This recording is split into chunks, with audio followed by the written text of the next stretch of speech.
Hi, I'm Ron Fain, and I'm with 100 Men Who Care, and we're a group of men who get together quarterly to make a meaningful contribution to local charities. Today, I have the pleasure of talking to Kelly Paradis from the Marley House, Prescott's only not-for-profit hospice care facility. Their primary focus is compassionate and supportive hospice care.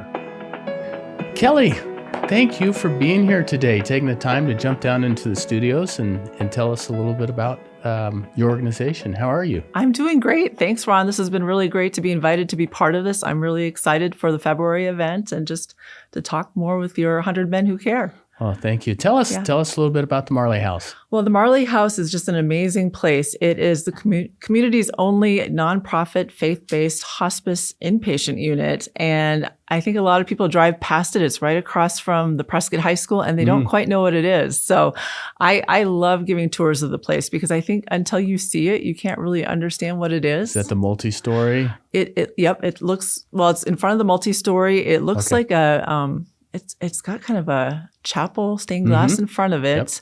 And there are just 10 rooms in there, but it is a really unique place that it's purpose-built for hospice patients. And it's also open to any of our community hospices. So Good Samaritan runs it and manages it, but we have contracts with our other local hospices to allow their patients to come in to get respite care so that their families can take a break, or to help manage symptoms that maybe can't be managed in the home. So that happens a lot. Someone really wants to be at home on hospice and maybe they have a sudden pain crisis or there's some nausea that we can't get under control with our home hospice team, and we can bring them into the Marley House and give them that round-the-clock nursing instead of, having to go to the hospital and then ultimately get them back home again where they want to be.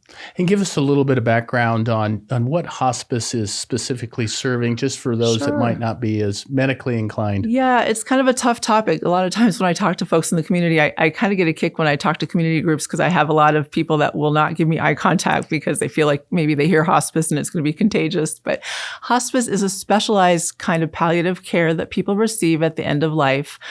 Typically, it's when you have a limited lifespan left. Doctors say maybe 6 months if what's going on runs its typical course. But what we love to do with hospice is try to give people the best quality of life that they can have. So I think they've done a lot of studies on hospice, and people actually live longer when they choose hospice because they are getting a whole team of folks coming into their home to give them care. And I think everybody feels better when they're at home, wherever home is, whether it's a private house or assisted living facility or a senior living facility. We go wherever they live. I've had my father received hospice care. I've had a brother-in-law who has received hospice care, and the people and the individuals that participate, that show up in the home, are just amazing individuals like yourself. I mean, I don't know what it takes inside. You were telling me you love your job, but what does it take inside to give that love and support and joy to someone who's really facing end of life? And it's coming for all of us. We don't get out of it. I don't know that sometimes we want to look at it or accept that reality. But here comes hospice with a smile and a gentle love and warmth. And so tell us a little bit about what does that mean? This is a job I never even imagined me doing. I have an English degree. I was a computer nerd, but I fell into it the way some people do, just through volunteering. And I had a therapy dog when I moved down here, and I thought, I saw a posting for a hospice volunteer therapy dog team, and I wasn't sure if I could do it at first. And when I went out to see my first patient, I was really nervous. I thought, what does someone who's on hospice look like? And it turns out they look just like us. They are just at the end of the road. They've got some stuff going on with their health, but they still are involved with life. They still want to talk to people. They still want to be remembered and loved on. So I brought my dog out, and I remember the first one, I met this nice gentleman. His wife just wanted to take a little break, go get her hair done, do some grocery shopping. And I went over there to sit with him for a couple hours. And the first 15 minutes, I was a little nervous. I didn't even want to go back into his room. I thought, wow, what's happening back there? Right. But I walked back there, sat on his bed, talked to him. He told me stories about his life. And then I was hooked because it was just learning who he was as a person, and also knowing that I was able to give someone else just a little bit of chance to take care of themselves, to take a breather before they came back home and continued to care for their loved ones. So I kind of progressed through from being a volunteer to being a volunteer coordinator to being a bereavement coordinator. And I find I learn something every day at my job, just dealing with families, dealing with folks who are looking at what happens next. They may have a few months or a few weeks or even a few days with folks. The mindset that someone has to have at the end of life that, we all, it's coming for all of us, but and you've heard the songs and the sayings like live life like tomorrow you're dying. Yeah. And you get to hear from these people who know that the end is near. That this is something that's their reality. And then to hear them speak to you and share their mindset, the way they communicate, everything is just got to be so rich. One of my favorite gentlemen, he was on our service for a year and a half, and I would see him every Friday as a volunteer. And then when they hired me, I said, okay, I'll take this job, but I get to go see Dave still. And so I would go out and see him, and I would spend probably 2 hours with him, and he would just do life review with me, talk about what life meant, what happens after he dies, where he's going, what. We all have that anxiety. It doesn't matter how strong a faith you have. True. Nobody's done it. Nobody can come back and tell you what it's going to look like. So, we've had people that very strong Christian faith still say, I know where I'm going, but I'm still a little nervous. And I think that's where having a whole team of folks that are hospice specific around you really helps, because our social workers, our chaplains, our volunteers, nurses, they all can sit and talk with not only the patient, but also with the family, because we're there to support not only the patient, but, the spouse, the kids that maybe live out of state that don't see what's happening day to day and call in because they're nervous. How's dad doing? Should he be on hospice? We have, that's probably the biggest part, is just trying to help support the family. And then after that person does pass, we support the family for a year following their death, with calls and support groups, mailings. Important too. It's really important because a big part of their life is gone. Yeah. And there's no getting any of that back. Yeah. So being there, wow, what a great follow-up. I remember sitting with a lady who'd been married, I think it was 72 years, which is just hard for me to even imagine. And I went for a follow-up visit after her husband had passed. And she just said, I don't know who I am anymore. He's been part of my life since I was 18. I don't know what do I do now? And I think that is a huge question. So having folks who have had experience to, go and talk with them and listen to them, it's amazing. I got a chance to run some of our support groups, and you would see folks who'd had different lengths of marriages just kind of going through different stages of grief, but they would also lift each other up. And some of those groups would stay together. I have one group that I think they still meet, and it's been 7 years, where they just became friends, and some of them have moved on to new partners or like new a adventures. Grief support group? Yeah. But they just, they found that shared connection, having lost someone on hospice. And well, I can really hear the love that hospice brings, the warmth and the care and the humanity and the dignity. I know that hospice also, when some of us in our end of life, it may not be very comfortable. In fact, it could be quite painful with some of the ailments that we all have to battle. Yeah. Tell us a little bit how hospice can manage that. That is a big part of hospice, is just managing pain and anxiety. I think, if we can get the pain and anxiety under control, which hospice does really well, people can do what they want to do. They can spend time, enjoying what they can still enjoy. It also helps, a lot of times we get folks at the very end of life where they've been in the hospital and they maybe have a day or two left, and they come over to the Marley House to pass away. That's another way Marley helps, is we have folks that it just wouldn't make sense for them to go home. So they go into Marley, their wife or their husband can sit by their bedside and be their spouse and not have to be their caretaker, have that nursing, that CNA, come in and, take care of the physical needs of the person, so they can spend those last moments just really loving on their person, sharing, they holding get to their stay hands. right in the room. They can with stay them. there. There's no set visiting hours at Marley. Wow. They can come in anytime. We have these beautiful, comfortable chairs. We have folks that will stay overnight sometimes just holding their person's hand.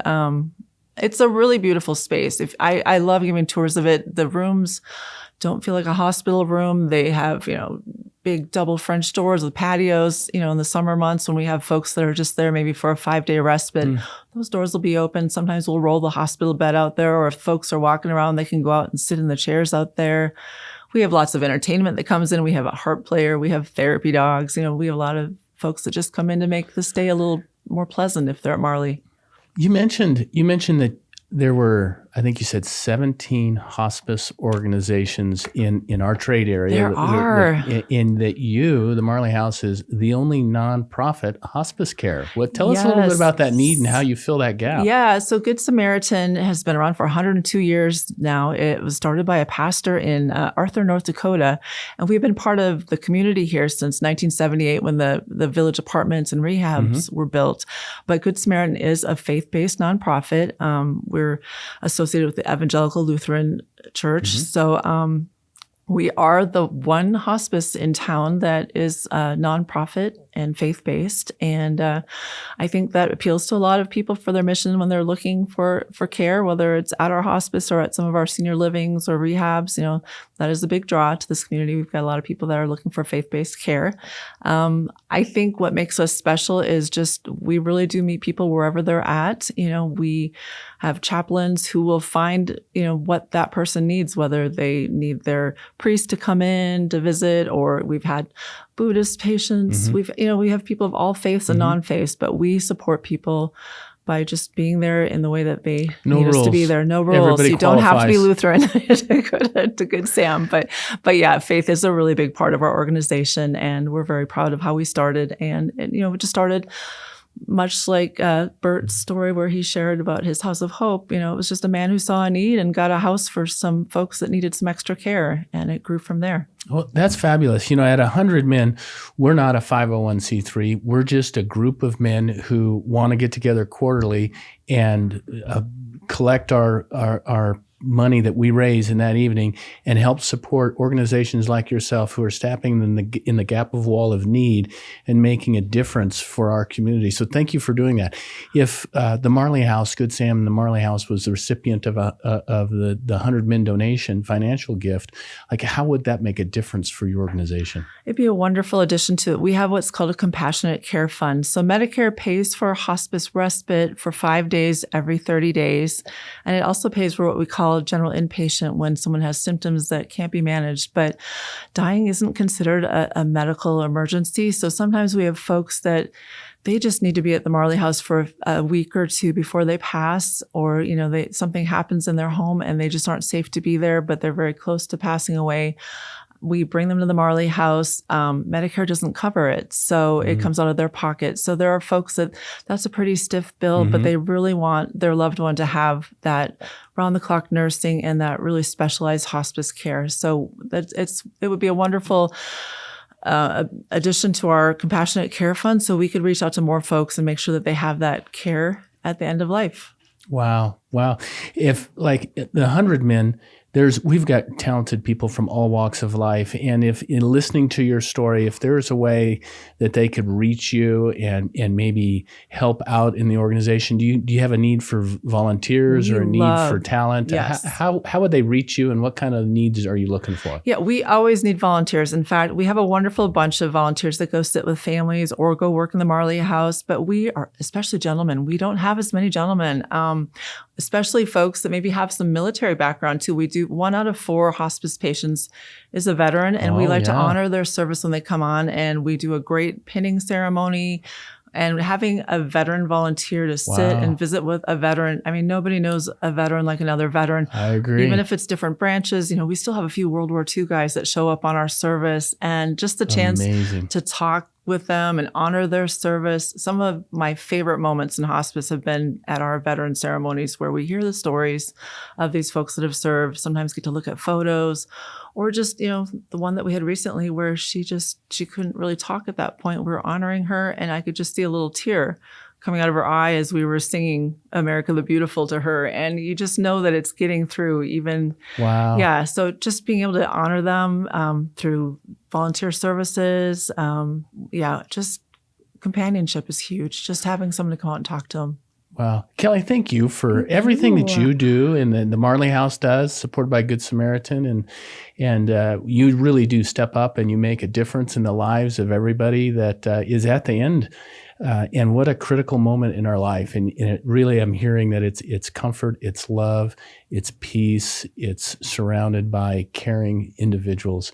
And a call out for our men that and veterans that if you've got that caring heart, Marley House is looking for you We would love as a it. volunteer. Yes, and thank you for the 100 Men Who Care for inviting us. We're so excited. I love what you guys do. It's such a simple idea, but it has such a big rippling effect. So thank you. Well, we care about you and all the organizations that make a difference in our communities. Thank you. Appreciate it. Thank you. For more information about 100 Men, go to our website, 100menwhocareyc.com. We look forward to seeing you at the next event.